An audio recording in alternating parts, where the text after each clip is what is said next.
So Martin, where were you before you moved to Africa then? I was in the Cayman Islands in the Caribbean. Oh, I've been there. Yeah, it's nice. It's beautiful, absolutely beautiful.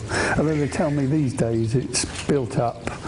My son went there a couple of years ago, and he was on about the multi-storey car park. I said, there's not enough cars on the island for, oh yes there is now, you know, and the traffic jams towards West Bay. And I said, there's nothing at West Bay, a couple of wooden huts for people to live in and a cemetery. No, he said, yeah, now there's a supermarket and a casino, and all gets built up and spoilt, but there you are, that's progress. It's a very popular place now. Yeah, very popular. A lot of the cruise liners go in now, don't they? Yeah, we used to have at least one a day, and all the, I mean, to the Americans, the Cayman Islands is like the Balearics to us, you know. And you used to see these overweight Americans come waddling off the docks and into the duty-free shops. And one said to me, hey, where's the old town? I said, they pulled it down because you lot wanted skyscrapers. Yes, I must admit, when I do go abroad and I see Americans, it does make me feel slim. Yes. Yeah, they are a little bit on the obese side. Yeah. And I was talking to one of the, I used to get invited now and then to lunch on board one of the ships, or evening meal on one of the ships. And the captain there one day, he said, they get on in the States and they start eating, and they eat, and because it's all found, you know, it's all in the price of the holiday. Yeah. He said, and they eat, and they eat, and they eat, and he says, I don't know where they put it all, you know? But that's Americans for you. Oh, yes. You see my goldfish coming up? Yes. I've got to restock that pond. A heron came down about 9 months ago. No, 6 months ago, back before the winter. And I had over a dozen fish in the pond. And I came and, well, I'm just left with the 6 that you can see there now. So I've got to get some more. Yeah, funny enough, I went today to Wimborne to a friend of mine, and she's got a pond and she's got a net over it because she's got a heron that keeps plaguing. Well, that's why I bought the heron that stood there, look. I bought that because somebody told me that if you put a heron by the side of the pond, it stops another heron coming down. So I must admit, I haven't had one since. Well, she tried that. Oh. And the Wimborne heron sort of thinks, oh, can't fool me with that plastic heron, and it's come down and tried to get the fish. Really? And she noticed that the net was very disturbed the other day, and all the fish were at the bottom of the pond.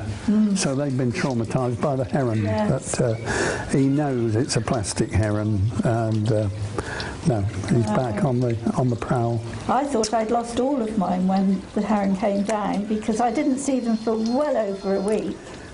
No. Didn't see them at all. But at least they're coming up now, and they come out to be fed. Of course, the lilies haven't grown yet. I suppose the lily leaves protect them a bit from the old heron. And luckily the cats don't seem to be too bothered by them either. They come and drink from the pond. Really? Yeah, but even though there's fresh water indoors for them, but they come out here and drink. Even the neighbours' cats come and have a drink in the pond. I used to have a cat that would drink rainwater, and then it would make her sick, you know, and that was when I lived in Boscombe. But yes. Whereabouts in Boscombe did you live then? Harrison Avenue. Ah. So, and when I went off abroad, we let it to students, thinking they won't do too much damage. There goes the aeroplane again, look. Oh, yeah.